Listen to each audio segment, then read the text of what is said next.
हनुमान बेनीवाल हमेशा से, जब से राजनीति में आए, सत्ता के खिलाफ रहे हैं। 2008 में जब वो विधायक बने थे, उस समय बीजेपी पार्टी से वो विधायक बने थे। जब बात नहीं बनी तो उन्होंने बीजेपी से बागी होके बीजेपी पार्टी छोड़ के कंटिन्यू उस समय से निर्दलीय चुनाव लड़ते हैं। 2018 में राष्ट्रीय लोकतांत्रिक पार्टी बनाई, 3 विधायक उस समय आए और वापस 0 विधायक की आपने बात कही।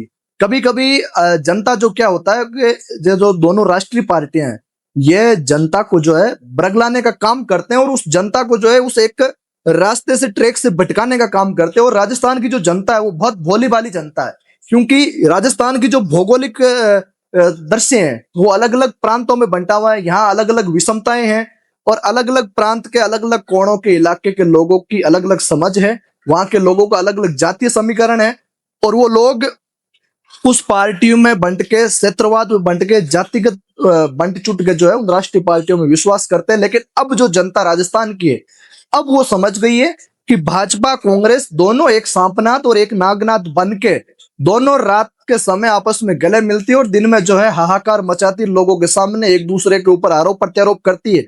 लेकिन अब राजस्थान की जो जनता है वो समझ चुकी है और अब वो बदलाव की रणनीति के ऊपर है।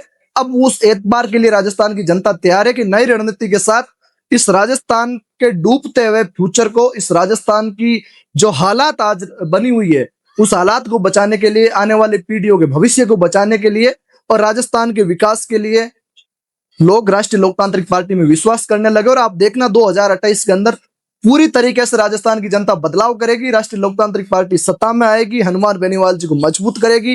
क्योंकि जनता अब इतनी समझदार हो चुकी है कि वो ये देख पा रही है कि कौन बंद कमरों में बैठ के उनके ऊपर जो है ऐसे निर्णय थोपे दिए जाते हैं जिनको लेकर कोई उचित नहीं रह जाता।